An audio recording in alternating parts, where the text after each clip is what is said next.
হ্যাঁ, প্রিয় শিক্ষার্থী, আশা করি ভালো আছো। আজকে আমি দশম শ্রেণীর রসায়ন বিজ্ঞানের তৃতীয় অধ্যায় থেকে শুরু করতেছি তোমাদের কার্যক্রম। প্রথম অধ্যায় এবং দ্বিতীয় অধ্যায়ে তোমরা আগেও পড়েছ, সপ্তম অষ্টমে, এগুলি মোটামুটি ভালোই শিখেছ। এখন তৃতীয় অধ্যায়, নবম শ্রেণীতে কিছু ধারণা হয়েছিল, তৃতীয় অধ্যায় আমি আবার পুনরাবৃত্তি করতেছি। তৃতীয় অধ্যায়ে পাঠ শিরোনাম হচ্ছে যে পদার্থের গঠন। এই পদার্থের গঠনের প্রথম ইতে হচ্ছে যে আমাদের পরমাণু ও অণু। প্রথম শিরোনাম হচ্ছে পরমাণু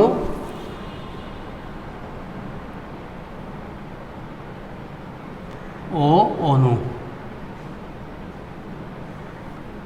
ঠিক আছে, এখন পরমাণু জিনিসটা কি? কোনো পদার্থের ক্ষুদ্রতম কণা কে পরমাণু বলে, অর্থাৎ অণুর ক্ষুদ্রতম কণাকে পরমাণু বলে। এই পরমাণু থেকে আমরা একাধিক পরমাণুর সমন্বয়ে একটা অণু গঠিত হয়। ঠিক আছে, এই পরমাণু এবং অণুর ব্যাখ্যা দিতে গিয়ে আমাদেরকে মৌলের কথা বলতে হয়। তাহলে আমাদের মৌলের প্রতীক জিনিসটা জানতে হবে। এটা আমরা অষ্টম শ্রেণীতে কিছুটা শিখেছিলাম। এখন আমি সেই অষ্টম শ্রেণীর আঙ্গিকেই এটাকে আনতে চেষ্টা করতেছি। তোমরা একটু খেয়াল করো। প্রথম পরমাণু অণু যখন আমরা জেনে গেছি, পদার্থের ক্ষুদ্রতম কণার নাম পরমাণু, আর একাধিক পরমাণু সমন্বয়ে রাসায়নিক বন্ধনের মাধ্যমে যে কণা যুক্ত হয় তাই হচ্ছে অণু। ঠিক আছে, এখন পরমাণু এবং অণুকে প্রতীক হচ্ছে যে মৌলের পূর্ণ নামের সংক্ষিপ্ত রূপ। সবাই খাতায় লিখো, প্রশ্ন লিখো আগে, প্রতীক কি?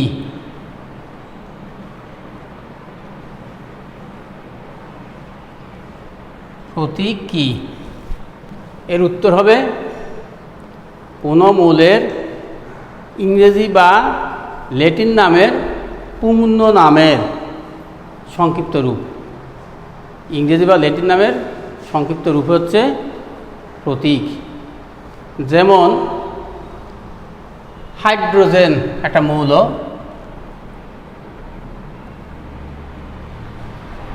Hydrogen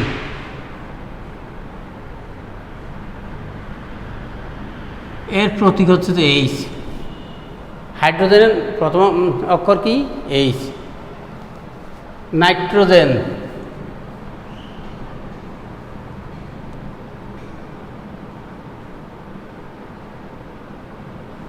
N. Carbon, C. তাহলে প্রতীক কি? কোনো মৌলের ইংরেজি বা ল্যাটিন নামের সংক্ষিপ্ত রূপই হচ্ছে প্রতীক।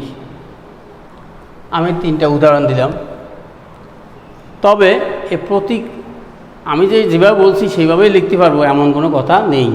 এর কিছু সীমাবদ্ধতা দিয়ে একটা নিয়ম আবিষ্কার করা হয়েছে। সেই নিয়মগুলো এখন লেখো।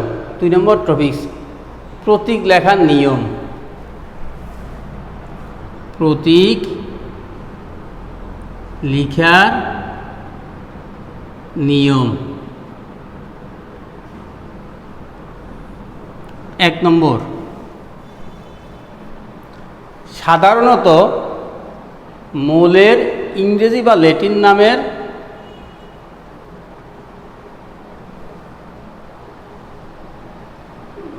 প্রথম অক্ষর দিয়ে প্রতীক লেখা হয়। যেমন আমি এখানে লিখেছিলাম হাইড্রোজেনের প্রতীক এইচ, নাইট্রোজেনের প্রতীক এন, কার্বনের প্রতীক সি। হাইড্রোজেন লিখতে প্রথম অক্ষর এইচ ছিল, নাইট্রোজেন লিখতে প্রথম অক্ষর এন ছিল, কার্বন লিখতে সি ছিল। তো ইংরেজি নামে ল্যাটিন বা ল্যাটিন অক্ষর দিয়ে প্রথম অক্ষর দিয়েই আমরা প্রতীক লিখে থাকি। এটা সাধারণ তথ্য। 2 নম্বর তথ্য হচ্ছে যে কিছু কিছু মৌলের ইংরেজি নামের প্রথম অক্ষর একই, সেই ক্ষেত্রে প্রতীক লেখার সময় উচ্চারণে, মৌলটির উচ্চারণে যার প্রথম অক্ষর বড় হরফে লেখার পর মৌলটি উচ্চারণে যার উপর জোর পড়ে তাকে ছোট হরফে লিখে প্রতীক লেখা হয়েছে। আমি তো কথাটাকে আবার স্পষ্ট করে বলতেছি, কিছু কিছু মৌলের নামের প্রথম অক্ষর একই হলে তাদের ক্ষেত্রে প্রথম অক্ষরকে বড় হরফে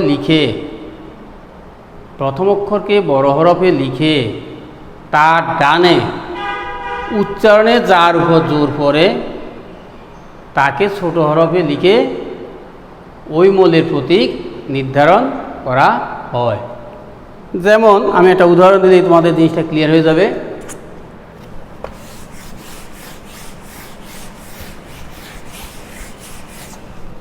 বোরন,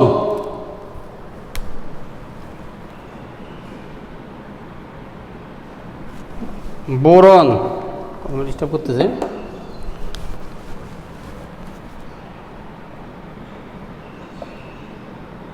প্রতীক হচ্ছে বি, নামের প্রথম অক্ষর বি, তাই বি। বেরিয়াম, বে কার উপর জোর পড়তেছে? এর উপর জোর পড়তেছে, এই জন্য প্রথম অক্ষর বি বড় হরফে আর এটা ছোট হরফে লিখে প্রতীক লেখা হয়েছে। Beryllium, beryllium,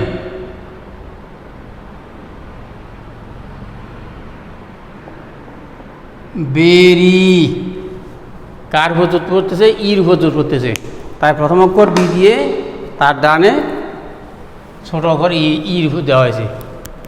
bromine, bromine,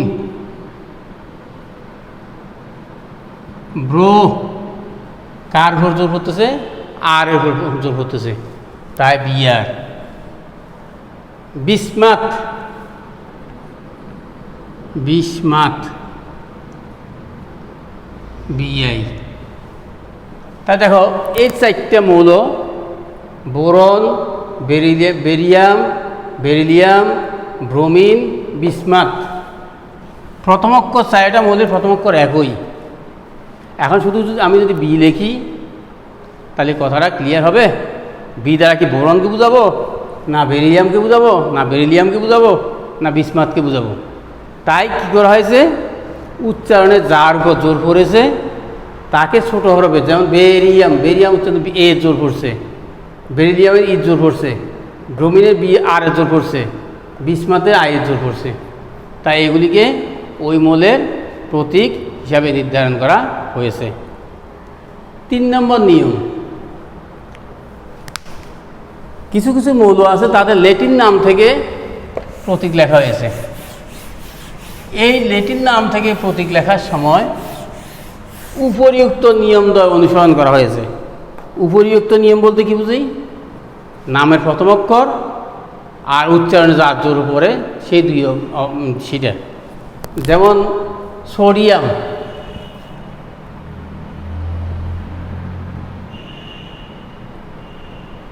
sodium এর ল্যাটিন নাম হচ্ছে নেট্রিয়াম, নেট্রিয়াম, নেট্রিয়াম কার ভজুর পড়ছে? নে, এন এর ভজুর পড়ছে, তাই সোডিয়ামের প্রতীক লেখা হয়েছে এন এ। পটাশিয়াম, পটাশিয়াম এর ল্যাটিন নাম হচ্ছে ক্যালিয়াম, ক্যালিয়াম শুধু কের উপর জোর পড়বে দেয়, শুধু কে লেখা হয়েছে। পটাশিয়াম কার থেকে আসছে? ক্যালিয়াম। মার্কারি,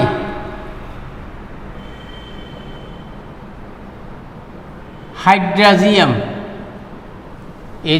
হাইড্রাজিয়াম এইচের উপর জোর পড়ে, জির উপর জোর পড়ে, এই জন্য hydrargyrum, mercury. Gold, aurum, gold, aurum, AU. তাহলে আমরা প্রতীক জিনিসটা ক্লিয়ার করতে পেরেছি, প্রতীক লেখার নিয়মটা ক্লিয়ার করতে পেরেছি।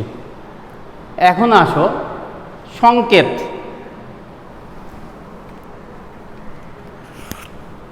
সংকেত জিনিসটা কি?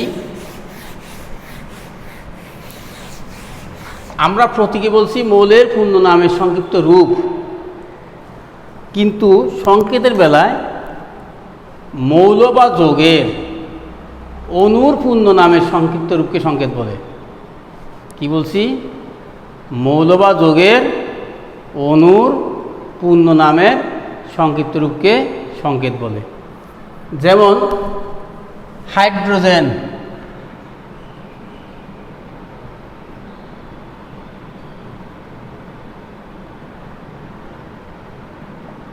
সংকেত H2। হাইড্রোজেন শুধু H লিখলে কি বুঝবো? প্রতীক বুঝবো। আর যখন H2 লিখবো তখন এটা হবে সংকেত। নাইট্রোজেনের সংকেত, নাইট্রোজেনের সংকেত।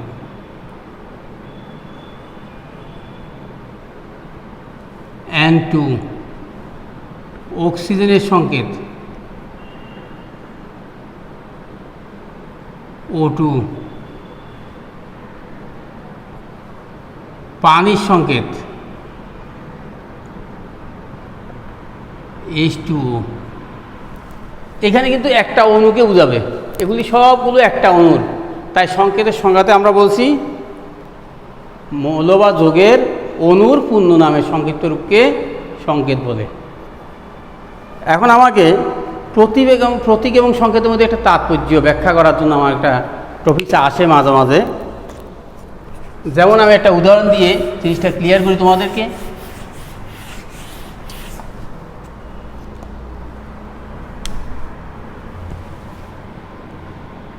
H2, 2H, এর মধ্যে তাৎপর্য ব্যাখ্যা করো, পার্থক্য কি ব্যাখ্যা করো।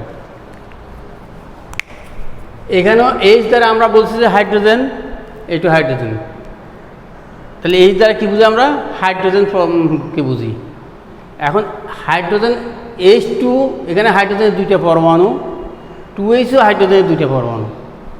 তফাৎটা হচ্ছে H2 দ্বারা হাইড্রোজেনের দুটি সংযুক্ত অণু পরমাণুকে বোঝায়, যা মিলে একটি অণু গঠিত হয়েছে। আর 2H দ্বারা হাইড্রোজেনের দুটি অসংযুক্ত পরমাণুকে বোঝায়, যা মিলে একটি অণু গঠিত হয়নি। তাহলে H2 এবং 2H এর মধ্যে তফাৎ কি? এটা একটা অণু, এদিকে দুইটি সংযুক্ত পরমাণু আছে, এখানে দুটি পরমাণু, যাতে মিলে একটা অণু গঠিত হয়নি। তাই সংকেতে এইভাবে O2 এবং 2O, N2 এবং 2N, এইভাবে আমরা তাৎপর্যগুলি ব্যাখ্যা করতে পারবো। এগুলি তোমাদের বাড়ি কাজ থাকবে। এখন আসো, আমরা পদার্থের গঠনের ভিতরে পরমাণুর যে কথাগুলি বলেছিলাম, ওই টপিক্সে একটু যাইতে হয়, কেননা এই ধারণাগুলি না পাইলে আমরা গাণিতিক সমস্যাগুলো করতে পারবো না। একটা পরমাণুর কয়টি অংশ ও কী কী?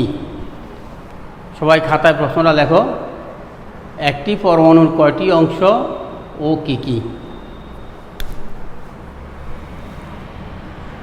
পরমাণুর অংশ সমূহ। অ্যান্সার লেখো।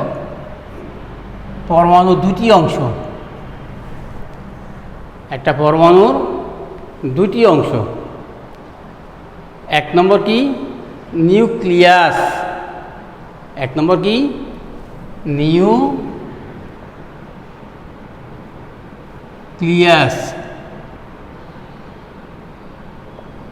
দুই নম্বর ইলেকট্রন।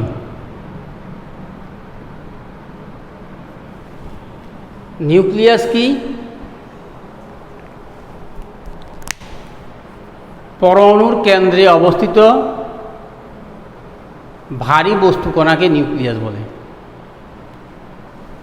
পরমাণুর কেন্দ্রে অবস্থিত ভারী বস্তু কণাকে কি বলে? নিউক্লিয়াস বলে। এতে কি থাকে?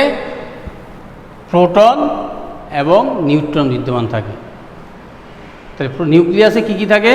প্রোটন এবং নিউট্রন বিদ্যমান থাকে। প্রোটনটা কি? পরমাণু ধনাত্মক আধানগ্রস্ত কণিকা, আর নিউট্রন আধান নিরপেক্ষ কণিকা। ইলেকট্রন কি? নিউক্লিয়াসের চারিদিকে বৃত্তাকার পথে ঘূর্ণায়মান কণাকে বলা হয় ইলেকট্রন। একটা মনে করো আমি যদি একটা আঁকি, ডায়াগ্রাম আঁকি, এই একটা বৃত্ত, এইটা হলো নিউক্লিয়াস। এখানে থাকে প্রোটন আর এখানে থাকে নিউট্রন। প্রোটন ধনাত্মক আদানগ্রস্ত, নিউট্রন আদান নিরপেক্ষ। আর বাইরের চারিদিকে এখানে মনে করো বৃত্তাকার পথে এই যে ঘূর্ণায়মান থাকে, সেটা হলো ইলেকট্রন। সেটা কি? ইলেকট্রন। ঋণাত্মক আদানগ্রস্ত। এখন প্রোটন, ইলেকট্রন, নিউট্রন, এদের জন্য আমাদের সংক্ষিপ্ত আমি একটু বর্ণনা দিচ্ছি। প্রোটন হচ্ছে পরমাণু ধনাত্মক আদানগ্রস্ত কণিকা।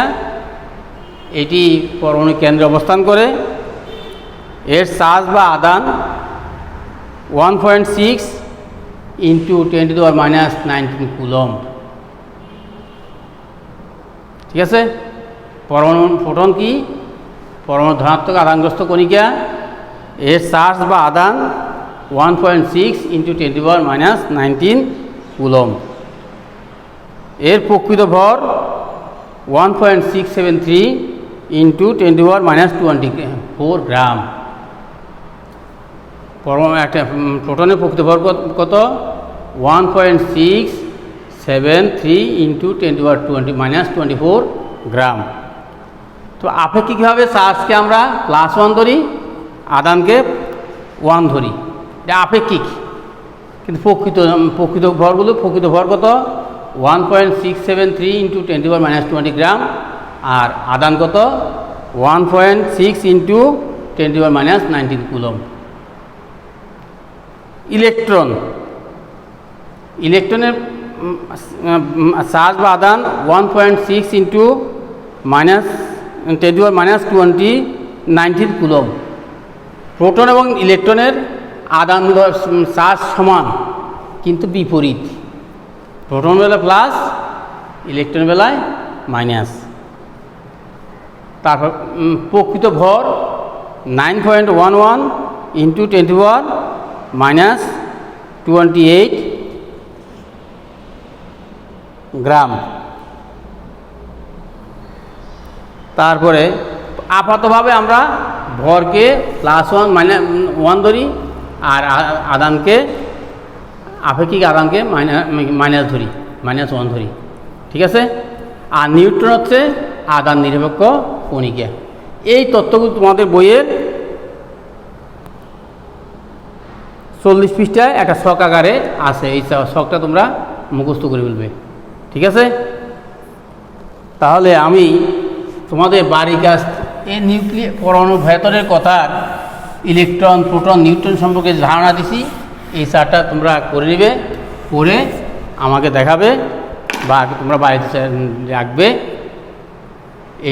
এই বলে আমি আমার ক্লাস এখানে শেষ করতেছি। আগামী ক্লাসে আমি পারমাণবিক সংখ্যা, ভর সংখ্যা, আইসোটোপ, এই 3টি বিষয় নিয়ে আলোচনা করব। সবাই ভালো থাকবে। আশা করি স্বাস্থ্যবিধি মেনে তোমরা চলাফেরা করো, ভবিষ্যতেও করবে। যতদিন পর্যন্ত এইভাবে আমরা মহামারী থেকে মুক্ত হব না, ততদিন পর্যন্ত আমাদেরকে এইভাবেই কার্যক্রম চালিয়ে যেতে হবে। সবাইকে, সবার মঙ্গল কামনা করে আমি এখানেই বিদায় নিচ্ছি।